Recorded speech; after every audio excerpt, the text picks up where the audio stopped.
దేవుని పిల్లలమైన మనము చాలా జాగ్రత్తగా దేవునిని వెదికే వారముగా ఉండాలి.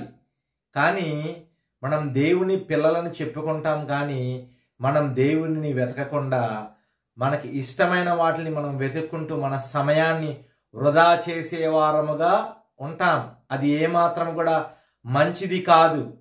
మరి దేవుని వాక్యం చెప్తుంది కదా, నీవు జాగ్రత్తగా దేవునిని వెదకనిడలా సర్వశక్తుడగు దేవునిని బతిమాలుకొని ఎడలా నీవు పవిత్రుడవై యథార్థవంతుడవైన ఎడల నిశ్చయముగా ఆయన నీయందు శ్రద్ధ నిలిపి నీ నీతికి తగినట్లుగా నీ నివాస స్థలమును వర్ధిల్లజేయును అని దేవుని వాక్యం తెలియపరచబడింది బైబిల్ గ్రంథం ద్వారా. దాని అర్థం ఏంటంటే, మనం చాలా జాగ్రత్తగా దేవుని వెదికినప్పుడు, ఆయనను బతిమాలుకొనినప్పుడు మన జీవితం దేవుడు బాగు చేస్తారు.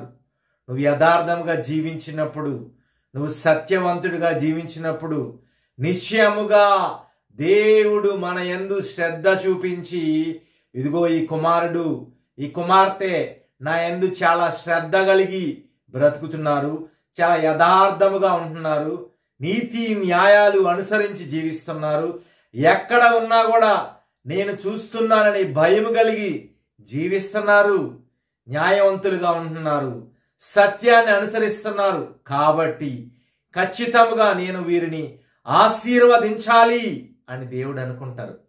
సహోదరుడా సహోదరి, నువ్వెలా ఉన్నావు? దేవుడు ఆకాశం నుంచి నరులను పరిశీలిస్తా ఉంటారు. ఆయన పరిశీలించినప్పుడు నువ్వెలా ఉన్నావు? దేనిని వెతుకుతున్నావు?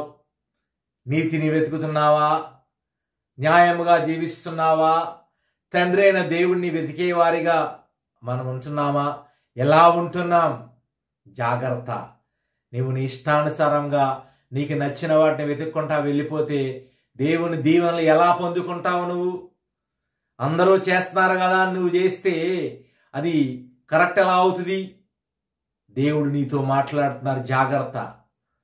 దేవుడు నిన్ను ఎలా ఉండమన్నారో అలాగే ఉండాలి. నువ్వు ఏమాత్రం మారకూడదు. సత్యవంతుడిగా, యథార్థవంతుడిగా, నీతిమంతుడిగా ఉండి ఆయనను వెతికి ఆయనను బ్రతిమాలుకొనినప్పుడు దేవుడు నీ ముందర నడుస్తారు.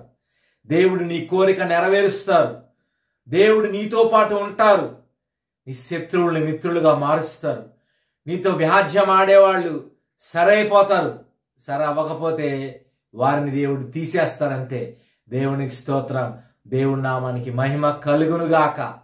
కాబట్టి ఈరోజు దేవుని పిల్లలమైన మనం జాగ్రత్తగా దేవునిని వెతికే వారముగా ఉండాలి.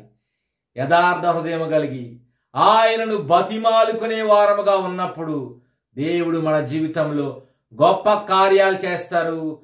అనేక మందికి మనం మాదిరికరంగా ఉండగలుగుతాం. మన ద్వారా దేవుడు గొప్ప కార్యాలు జరిగిస్తారు. దేవుని నామానికి మహిమ అనేది కలుగుతుంది. దేవుని స్తోత్రం. దేవుని నామానికి మహిమ కలుగునుగాక.